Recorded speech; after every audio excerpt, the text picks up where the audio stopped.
Bom, o tema que foi proposto é espiritualidade em cuidados paliativos. Eu dedico a minha prática clínica ao estudo da espiritualidade, mas mais que isso, eu dediquei também a minha academia, né? Todo o meu esforço acadêmico também à área da espiritualidade. Estudei no meu mestrado, atualmente no doutorado estou estudando, e... Peraí, que eu aumentei um negócio sem querer aqui. Foi. E eu queria começar com um gráfico que eu peguei essa semana no PubMed. Esses são trabalhos científicos publicados com o tema da espiritualidade no PubMed, desde o início, né, do primeiro trabalho registrado, até a metade agora de 2021. A gente tem aí um trabalho em 1863, e a gente chegou em 2020 a 2015 trabalhos acadêmicos publicados, artigos científicos. 2021 a gente está na metade, já tem 1.157 trabalhos publicados, e esse gráfico é só para demonstrar para vocês que nunca se falou tanto de espiritualidade como nos dias atuais. Nunca se publicou tanto sobre espiritualidade como nos dias atuais, mas nunca também nós tivemos um leque tão grande de conceituações sobre espiritualidade como nos dias atuais. De forma que parece que a espiritualidade é um guarda-chuva que abarca tudo, né? Tudo que é imaterial, tudo que é não palpável, a gente coloca na conta da espiritualidade. E eu quero tentar conversar um pouco sobre isso, porque o que eu estou vendo no estudo da espiritualidade, sobretudo no Brasil, é a gente trabalhar com extremos, ou seja, muitas vezes restringir o conceito da espiritualidade em categorias de uma determinada religião. Então, para utilizar como exemplo, se utiliza uma categoria cristã para falar de espiritualidade, de forma que parece que quem não é cristão não pode falar ou não pode viver uma dimensão da espiritualidade. Do outro lado, você vai para a espiritualidade laica, que é interessante, mas a gente vai para um outro extremo oposto, que se torna basicamente a espiritualidade laica, para mim, se tornou uma nova religião, assim, onde parece que não leva em consideração os elementos religiosos, que fazem parte também da espiritualidade. Ou seja, se a gente vai para a população geral e para o nosso público e perguntar sobre espiritualidade, a maioria vai atrelar a dimensão religiosa, né? Então, assim, William Breitbart, que é um grande médico norte-americano, pesquisador do tema dos cuidados paliativos e da espiritualidade, ele define espiritualidade como aquilo que permite que uma pessoa vivencie um significado de vida transcendente na vida. A espiritualidade, então, tem a ver com a demanda de sentido na existência, e não apenas com a dimensão religiosa. O sentido, para o mesmo William Breitbart, envolve a convicção de que está se realizando um papel e um propósito inalienáveis.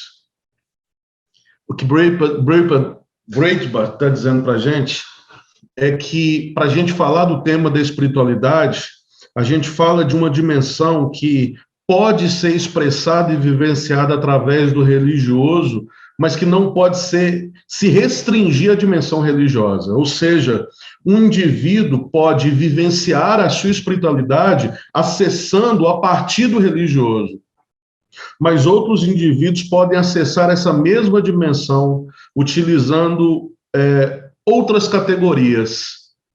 Por exemplo, a arte, a música, um sonho, um projeto, uma relação que o Viktor Frankl vai chamar dos relacionamentos transcendentais. Em outras palavras, a espiritualidade está em onde nós conseguimos transcender. E a gente transcende, segundo o filósofo Luc Ferry, a gente transcende pelo amor. É a transcendência do amor. Enquanto alguns vivem essa transcendência pelo religioso, outros vão viver essa mesma transcendência a partir da experiência de onde ela consegue depositar e vivenciar o amor. A espiritualidade, então, tem um eixo vertical que diz respeito a esse relacionamento, vínculo, ligação do indivíduo com o sagrado, seja sagrado como a gente nomear, Deus, Alá, Olorum.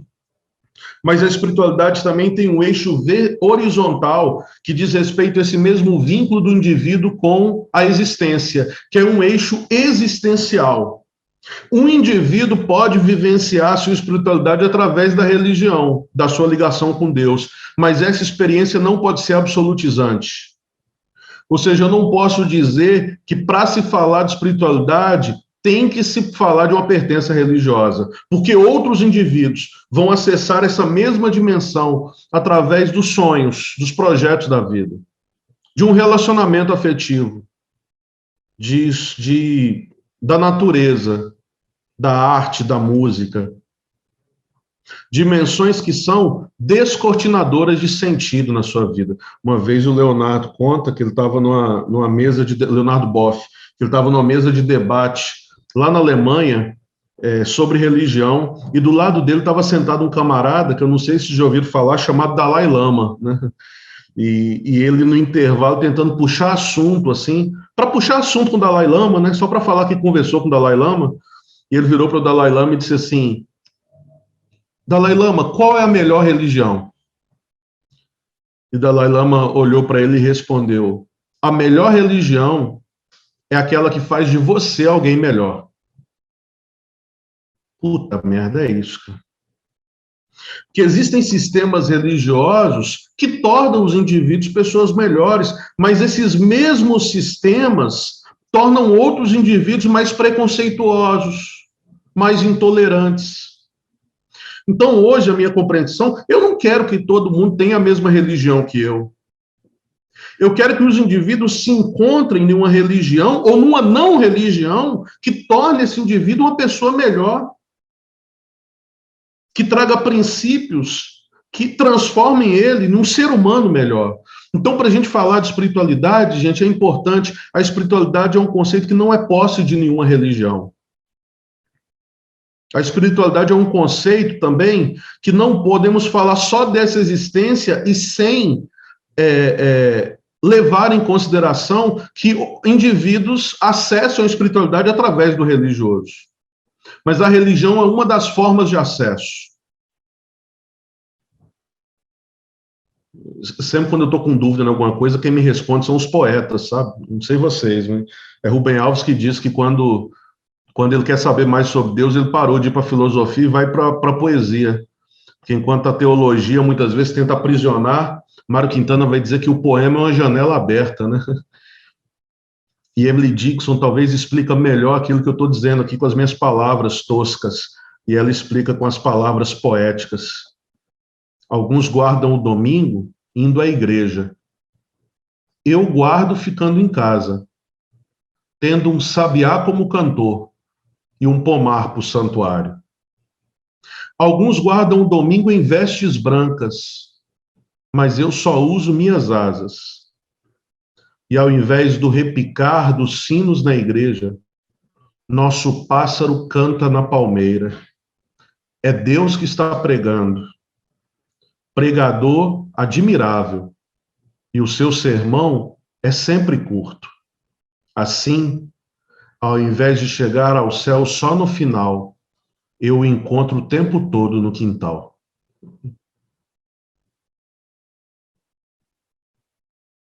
Alguns guardam o domingo indo à igreja, e está tudo bem, é a experiência dele, mas outros vão acessar esse mesmo encontro com o sagrado no quintal da sua casa, tendo, nas palavras da Emily Dickinson, um sabiá como cantor e um pomar para o santuário.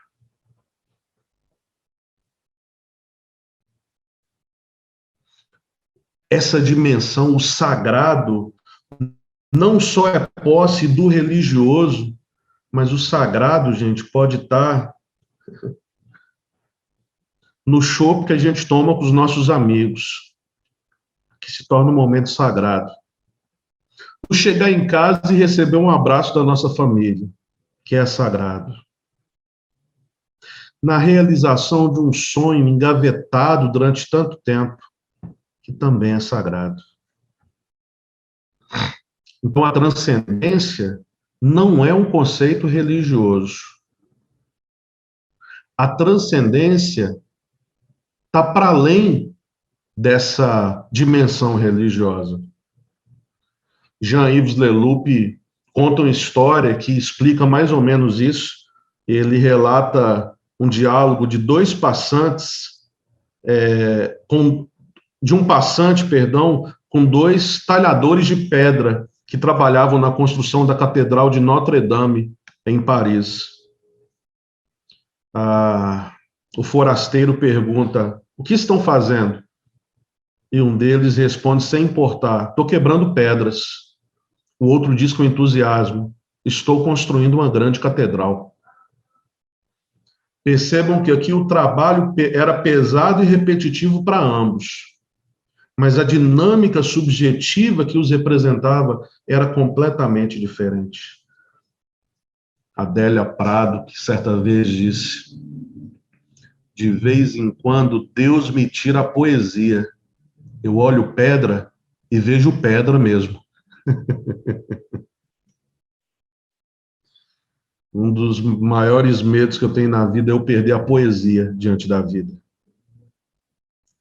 É olhar para a nuvem e ver só fumaça e parar de enxergar formato de elefantes e girafas.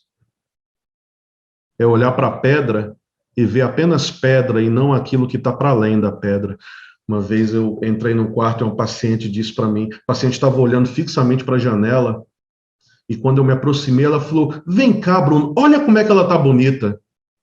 E eu olhava para a janela e só vi uma janela. E ela: olha lá, eu estou acompanhando ela a semana inteira, olha como ela está bonita. E eu pensei comigo, está em delírio, né? E ela...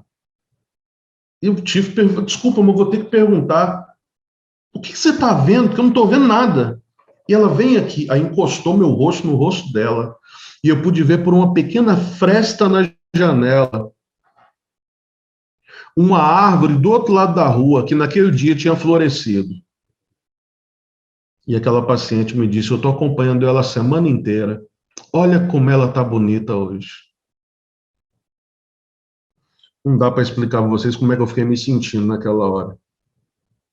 Eu passo todos os dias em frente àquela árvore e nunca tinha nem percebido que havia uma árvore lá. Talvez porque eu estou tão apegado olhando para o celular, tantos outros estímulos visuais, auditivos que chamam minha atenção. Aquela mulher, por uma pequena fresta da janela, restrita a um leito do hospital, pôde ver para além da janela, pôde ver beleza onde eu só via concreto, pôde transcender onde eu só via a não transcendência, o rotineiro, o normal. Para ficar claro para a gente, a espiritualidade, então, de um lado, é uma demanda de sentido na vida. É uma demanda de sentido. A religião, por outro lado, é um sistema de doutrinas de respostas diante dos eventos cruciais da vida. E a religiosidade é algo que está no meio desses dois, porque é um modo de elaboração, tanto subjetiva quanto intersubjetiva, na busca de resposta para essas demandas de sentido da espiritualidade, mas ancorando-se nas crenças religiosas, em Deus, no divino, no sagrado. E o cuidado paliativo, dentre tantas definições que aqui já foram ditas, né, a respeito, é a modalidade de assistência que abrange o ser humano para além da dimensão física, emocional e social, porque reconhece a espiritualidade como fonte de qualidade de vida. Acolher esse movimento de transcendência, nesse momento da existência humana, é um dos alicerces do cuidado paliativo. E percebam, se transcender é buscar significado, a espiritualidade é o caminho.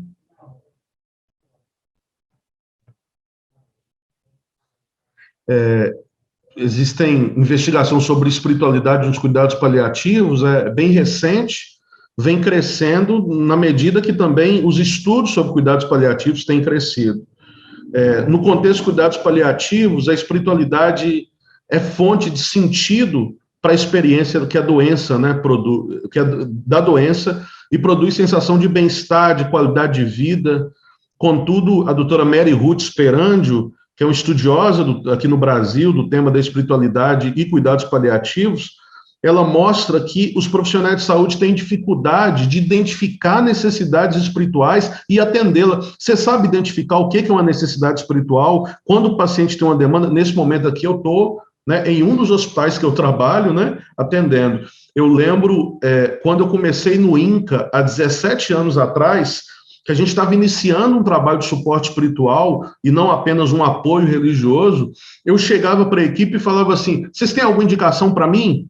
E geralmente a resposta era, fulano está morrendo, ou fulano é católico, ou fulano é evangélico. De associar o cuidado espiritual a quem tem uma religião ou a quem está morrendo, porque é o capelão que chega para dar extrema-unção na hora da morte. A gente sabe identificar o que é uma demanda espiritual. Mary Ruth Sperandio mostra que, até por favor, gente, aqui não estou culpando vocês, a nossa formação não nos prepara para isso, né? Quem de nós aqui foi preparado na formação para identificar o que é uma demanda espiritual?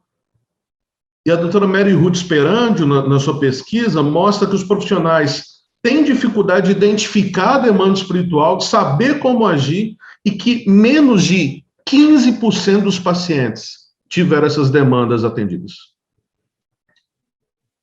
No contexto dos cuidados paliativos, a pessoa enferma não enfrenta apenas a dor física advinda dos sintomas, né, da doença, ela experiencia um sofrimento multifatorial, que extrapola os limites do corpo e se manifesta em problemas relacionados a crises e conflitos espirituais não tratáveis. Cecil Saunders, como já foi dito aqui por diversas pessoas, que a Lu já citou também, fala da dor total, né, que engloba todas essas dimensões.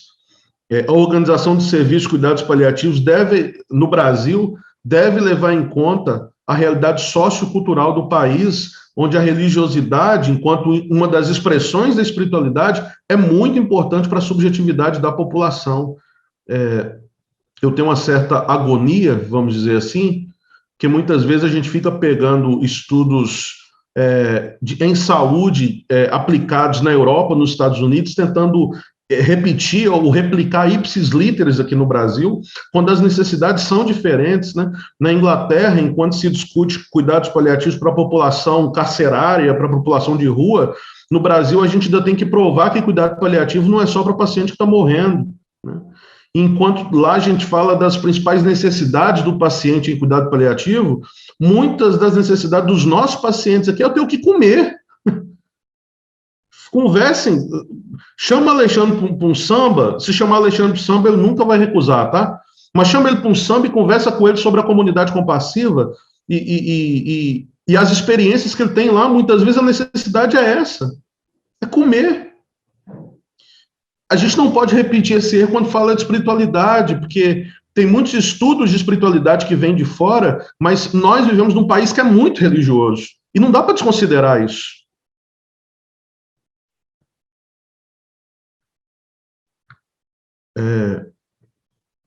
Crenças e valores de pacientes, familiares e profissionais influenciam os resultados em saúde. Estudos brasileiros apontam que pacientes expressam o desejo de que a espiritualidade seja integrada no tratamento. Mas como o cuidado espiritual pode ser integrado no tratamento nesse quadro que a gente vive? Eu queria dar 4 sugestões aqui, que eu tenho tentado lutar por elas, né? Então me ajudem nisso. Teoria e pesquisa, prática de cuidado, educação e política organizacional. Dentro da teoria e pesquisa é preciso construir e difundir modelos de cuidado espiritual, com fundamentação teórica e prática, culturalmente sensíveis, a fim de que a assistência tenha propósito claro e adequado para responder às reais necessidades dos pacientes. Ademais, deve-se expandir a pesquisa de temas como a tomada de decisão, luto, que a gente acabou de conversar com a Sil, comunicação de mais notícias, Cuidado espiritual na atenção primária à saúde, em home care, modelos de cuidados espirituais, né? Poucos de nós falamos, por exemplo, da questão da anamnese espiritual, né? O paciente entra no hospital, a gente faz uma anamnese social, física, e a gente não leva, a gente fala no discurso que é importante a espiritualidade, mas a gente nem insere elementos dessa anamnese espiritual. Vou falar um pouquinho mais sobre isso hoje com vocês. E também aqui, inserir esses temas na formação dos profissionais, né? A gente tem uma lacuna muito grande na formação dos profissionais, nesse sentido, né? A nossa formação não nos preparar para lidar com essas questões. Práticas de cuidado, nesse eixo, o foco é fomentar o uso de ferramentas para conhecer a história de vida do paciente e identificar suas necessidades espirituais. Eu estou falando aqui de um levantamento da história espiritual do paciente. Pode-se providenciar espaço no prontuário para reportar a avaliação da espiritualidade. E outro objetivo desse eixo é estimular a implementação gradativa dos cuidados espirituais em equipe de cuidados paliativos. Agora eu vou ser bem enfático aqui. Eu não acredito na eficácia integral de uma equipe de cuidado paliativo que não tenha cuidado espiritual. A integralidade não está dada ali. Não está dada, está faltando uma parte. Eu fui parar no INCA quando a ex-diretora do INCA foi estudar no St. Christopher Hospice, na Inglaterra, com a Cecil Saunders. Ou seja, gente, a gente precisa levar a sério essa questão. Acho que eu nunca falei tanto em evento em saúde como eu tenho falado nesse tempo, mas é muito legal ouvir sobre espiritualidade, é legal e tudo, a gente abre a cabeça, mas a gente tem que levar isso para a prática e tentar implantar isso nos hospitais onde a gente atua, no sistema de saúde. Não basta ficar só na teoria, não basta só que as palavras são legais e faz a gente refletir, não. Vamos levar para a prática, porque isso vai fazer bem para o nosso paciente. No eixo educação, é preciso fornecer treinamento específico para profissionais que já atuam na assistência paliativa, incluindo aspectos como identificação das necessidades espirituais, modelos de cuidado espiritual, e quando encaminhar o paciente ou familiares para assistência espiritual especializada, que é o que eu chamo da capelania. Outro objetivo, integrar o cuidado espiritual nos cuidados paliativos em currículos da área de saúde. Treinar ouvidos, treinar coração, treinar olhos dos futuros profissionais para que identifiquem demanda espiritual dos pacientes. Conscientizar da importância da capelania também e tentar fomentar um trabalho de capelania que não seja proselitista. Eu preciso aqui fazer a minha-culpa também. Eu arriscaria que 80% dentro de uma... como é que eu posso dizer? Estatística brunigliana, né, as estatísticas do Bruno, cerca de 80% do trabalho de capelania realizado no Brasil ainda é um trabalho proselitista. Ou seja, é o evangélico que entra para orar e converter quem não é evangélico. É o católico que entra para rezar. É o messiânico que entra para ministrar jorei. É o espírita que entra para dar um passe. Isso não é capelania. A capelania é o foco nas demandas espirituais, o suporte espiritual do paciente, e não um convencimento religioso. Eu não quero entrar para fazer o paciente mudar de religião, mas ajudá-lo no seu sofrimento espiritual. E sabe o que é o sofrimento espiritual? Viktor Frankl vai esclarecer. Sofrimento espiritual é o sofrimento da falta de sentido na vida. É Jacóia Júnior que vai dizer: o insuportável não é só a dor, mas a falta de sentido da dor, mais ainda, a dor da falta de sentido. A dor de não se encontrar um sentido definido para as nossas vidas. E aí, dentro da política organizacional, é necessário chamar atenção para o potencial da teologia e filosofia em formar especialistas em assistência espiritual nos cuidados paliativos, que são os capelães, né? A gente não tem hoje graduação, curso superior de capelania no Brasil. E eu vejo que essas áreas são as áreas que podem fomentar pessoas da assistência espiritual especializada, né, capelães e capelãs. Também é preciso construir relacionamento de colaboração e exercício interdisciplinar entre cuidadores profissionais e profissionais de saúde. E, por fim, a gente tem que organizar mais encontros para discutir essas experiências e implementar o cuidado espiritual como parte de políticas públicas.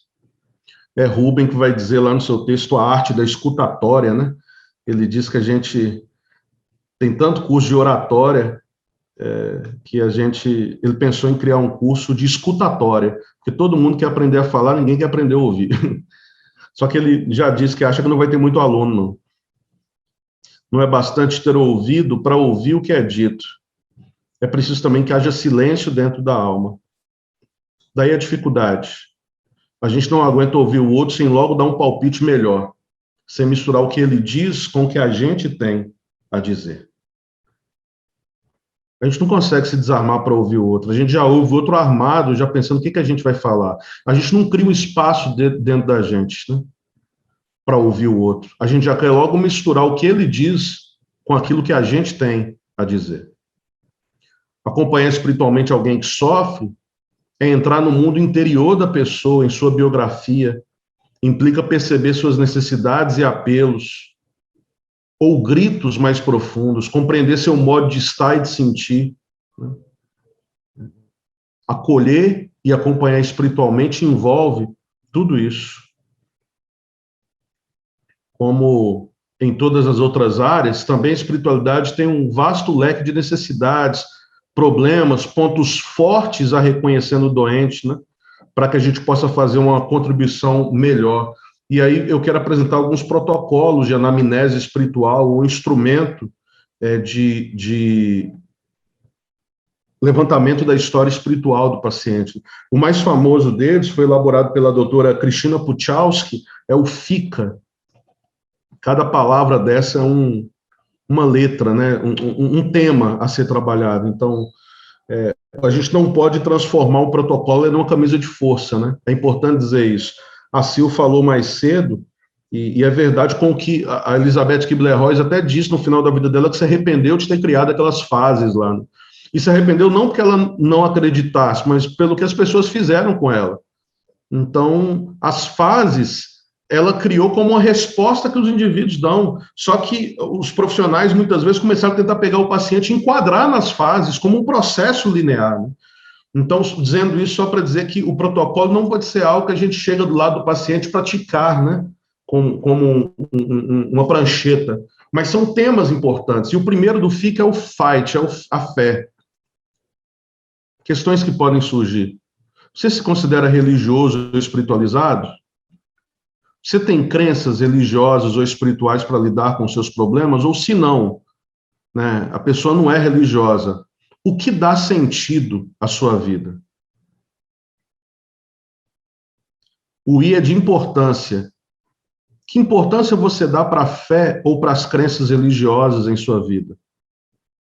A fé ou crenças religiosas já influenciaram você a lidar com estresse e problemas de saúde? O C de comunidade. Você faz parte de alguma comunidade religiosa ou espiritual? Como ela te dá suporte? Não, Bruno, lá em cima a pessoa já falou que ela não faz parte de nenhuma comunidade religiosa porque ela não tem religião. Olha como é que a pergunta muda. Existe algum grupo de pessoas que você realmente ama ou que seja importante para você? A comunidade pode não ser religiosa, mas é espiritual. Um grupo de motociclista que ele frequenta pode ser uma comunidade espiritual, porque é uma comunidade que traz sentido para ele. As amigas do salão de beleza, né, pode ser uma comunidade espiritual. Né? O grupo de condomínio, eu acho que não vai ser não, mas tudo bem. Pode ser uma comunidade espiritual, que é uma comunidade de suporte, né? De fofoca. E o A de abordagem no tratamento. Como você gostaria que seu médico ou profissional de saúde considerasse a questão da religiosidade ou espiritualidade no tratamento. Outros dois instrumentos importantes, um é o spirit, a lógica é a mesma, então pelo tempo vou só passar, né? Sistema de crenças espirituais, se tem alguma filiação religiosa, P de espiritualidade prática, de que maneira a espiritualidade é importante para você, o I de integração na comunidade, você pertence a algum grupo ou comunidade espiritual, R de práticas religiosas, tem alguma prática, né, religiosa ou espiritual que faz parte da sua vida. O I, de implicações para assistência médica, você gostaria de discutir implicações religiosas na assistência à saúde. E o T, de terminal, né, de planejamento de eventos. Existem aspectos dos cuidados que você deseja renunciar ou recusar por causa da sua religião ou espiritualidade? Gente, sabe aquelas... eu posso falar palavrão? Posso? Não, vou falar não. Sabe aquelas situações que acontecem, que a gente fala assim, nossa, a gente foi pego de surpresa, não sabia que a religião do paciente não permitia isso. Vocês já pensaram que maravilha que fosse se ao invés de sermos pegos de surpresa, a gente já soubesse disso no início do tratamento? Tem como, sabe como? Perguntando. Existe alguma coisa que a sua religião, que a gente precisa saber, que é proibitivo na sua religião, ou alguma crença espiritual que leva a alguma proibição no que diz respeito ao tratamento em saúde? E o terceiro é o HOPE. Eu vou falar mais à frente, mas estudos demonstram que o HOPE é aquele que mais se adequa aos cuidados paliativos. H são as fontes de esperança, né? Perguntas que podem surgir. Quais são as suas fontes de esperança, de conforto? A que você se apega nos momentos difíceis? O que lhe sustenta, mantendo que você siga adiante? O O, de religião organizada. Você faz parte de alguma comunidade religiosa ou espiritual? Como ela te dá suporte? O P, de espiritualidade prática e pessoal. Você tem alguma crença espiritual que é independente da sua religião? E o E, de efeitos no tratamento. Ficar doente afetou sua habilidade de fazer algumas coisas que te ajudem espiritualmente? Como profissional de saúde, há alguma coisa que eu possa fazer para ajudar você a acessar os seus recursos espirituais? Há alguma restrição ou prática que eu deveria saber sobre o seu tratamento médico? E é o que eu disse aqui, né? O Bleiber e outros autores analisaram esses 3 instrumentos, e são só 3. Profundamente eu estudei, até hoje eu estudei 25 desses instrumentos, né, de anamnese espiritual, e existem outros, mas esses 3 aqui são os mais aplicáveis, e o HOPE é considerado por esses autores o que mais se aplica aos cuidados paliativos. Entretanto, o FICA, da Cristina Puchalski, que é o único validado em português. Silvana Aquino, que por aqui passou hoje, tem um livro chamado Histórias de Final de Vida, que eu tive a honra, inclusive, de escrever o prefácio, que ela conta a história de alguns dos seus pacientes. Eu queria só compartilhar essa com vocês. Liga o seu iPod, escuta as músicas preferidas, quase sempre religiosas. Quando o sono bate, apaga a luz acima de sua cabeça e dorme sereno. Acorda para as refeições, alimenta-se devagar, saboreando o alimento. Sorri para quem se aproxima, oferta gentilezas. Conta com sua mãe para os cuidados que exigem maior conforto. Passa os dias no leito, espera a ação dos antibióticos, observa a distância. Chego perto e pergunto se precisa de alguma coisa. Não, está tudo bem. Sorri para mim cheio de ternura e resignação e explica. Meu corpo vive um grande conflito, trava uma dura batalha. Não posso andar, mas aceito. Minha doença é no cérebro, mas ele ainda funciona. A cura é um detalhe. Basta que Deus assim o queira. Confio porque acredito que tudo tem um sentido. Espero tranquilo o dia em que chegarei à terra prometida. Lá não haverá sofrimento nem dor. Essa é minha fé. Meu corpo está em guerra, mas a minha alma é livre.